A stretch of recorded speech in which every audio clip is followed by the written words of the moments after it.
V9 న్యూస్కి స్వాగతం. ఇప్పుడు హెడ్లైన్స్. విశాఖ గోపాలపట్నం వద్ద ఉన్న 104 పాత పోలీస్ స్టేషన్ వద్ద ఈరోజు కుంచాలమ్మ దుర్గాలమ్మ జాతర మహోత్సవం రంగరంగ వైభవం జరిగింది. నుంచి భక్తులు అమ్మవారిని దర్శించుకొని మొక్కుబడులు కానుకలు చెల్లించుకున్నారు. ఈ యొక్క అమ్మవారు దూర తీర ప్రాంతాల నుంచి వచ్చి మొక్కుబడి తెలుస్తని చాలా మహిమ కలదని తెలియజేశారు.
ఏరియాలో అమ్మవారు 33 సంవత్సరాల నుంచి అమ్మవారు ఉత్సవాలు చాలా ఘనంగా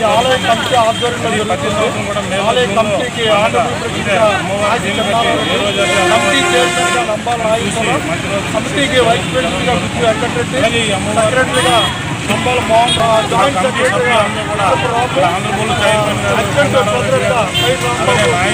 ఒక యూనిట్ మీద కమిటీ మెంబర్లందరూ సహకారం పండుగ ఘనంగా చేస్తున్నాం.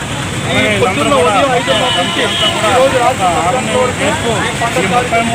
నుంచి ఈరోజు రాత్రి చిన్న అమ్మవారి నుండి జరిపిస్తున్నామంటే అందరం కూడా కలిసినట్టుగా పనిచేసి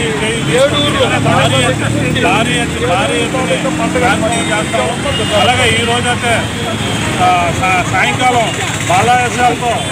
వేషాలతో ఇవన్నీ కూడా జరుగుతుంటాయి ఉత్సవాలు. ఈ ఉత్సవాలకి భారీ ఎత్తున జనాలు వస్తారు, భారీ ఎత్తున చేయడం జరుగుతుంది. అలాగే మాకు ఆదివారం వస్తే అన్న సంతర్పణ కూడా రేపు రాబోయే ఆదివారం అన్న సంతర్పణ కార్యక్రమం కూడా ఇక్కడ జరుగుతుంది. అలాగే నెక్స్ట్ మారువారం 18వ తారీఖు కూడా పండుగ ఈ విధంగా చాలా గట్టిగా ఆ పండుగ కూడా చాలా గట్టిగా జరుగుతుంది. మారువారం రోజు కూడా ఈ స్టేజ్లో ఉందంటే చిన్నప్పటి నుంచి కూడా మా ఆంధ్రప్రదేశ్ చైర్మన్ గారు ఆంధ్రప్రదేశ్ ప్రెసిడెంట్ గారు చిన్నప్పటి నుంచి మాకు వెనక ఉండి ఈ విధంగా ఈ గుడిని స్టేజీ తేవడం జరిగింది. వెనకాల ఉండి వెన్నంటే చేసుకొని వచ్చారు. ఈ రోజు అయితే ఈ గుడి స్టేజ్ కూడా నాగేశ్వర గారు అవునాయండి, ఇక్కడ వెంకటరెడ్డి గారు అవునాయండి, మోహన్ రావు గారు అవునాయండి, హరివంత్ అవునాయండి, ఫుట్బాల్ అవునాయండి, శేఖర్ గారు అవునాయండి. వీళ్ళందరూ కూడా గ్రామ కమిటీ అంతా కూడా ఒక 5 నుండి నడిపించి ఈరోజు ఈ గుడి ఈ స్టేజీ తీసుకొచ్చాము. అందరం కూడా దయచేసి కూడా చాలా గ్రాండ్గా జరుగుతుంది. అలాగే బలయాసాలు జరుగుతాయి, వేసాలు జరుగుతాయి, ఈ నేల వేసాలు జరుగుతాయి. ఉదయం సాయంకాలం 6 గంటల నుంచి రాత్రి 10 గంటల వరకు పండుగ ఉత్సవం చాలా ఘనంగా జరుగుతుంది అని చెప్పి తెలియజేస్తాం. గ్రామంలో శ్రీ కుంచాలమ్మ దుర్గాలమ్మ అమ్మవారి ఆలయం 1987లోని దీన్ని పునర్నిర్మాణం జరిగింది. తర్వాత అప్పటి నుంచి ఈ ఆలయానికి పండుగలు చేస్తున్నాం. పూర్వం మట్టి పొట్టులతో ఉండేది, చిన్న గుడ్ల కింద ఉండేది. దాన్ని అలాగే డెవలప్మెంట్ చేసి మళ్ళీ 2016లోని మళ్ళీ ఈ పెద్ద గుడి కట్టాం. అందరూ గ్రామ ప్రజల సహాయ సహకారంతో ఇప్పుడు ప్రతి సంవత్సరం మే జూన్ నెలలోని వార్షికోత్సవ అమ్మవారి సంవత్సరం పండుగ చేస్తున్నాం. ఈ యొక్క 7 ఊర్ల తాలూకా ఇది పండుగ, 7 ఊర్ల తాలూకా పండుగ కాబట్టి 7 ఊర్ల ప్రజలు వచ్చి వాళ్ళ తాలూకా పసుపు కుంకుమలు తర్వాత మొక్కుబడులు అన్నీ తీర్చుకుంటారు. సాయంత్రం వివిధ వేషాలతోని అమ్మవారు అనుపు కార్యక్రమం ఉంటుంది. ఆదివారం 16వ తారీఖున అన్న సంతర్పణ ఉంది, 18వ తారీఖున మళ్ళీ మారువారం.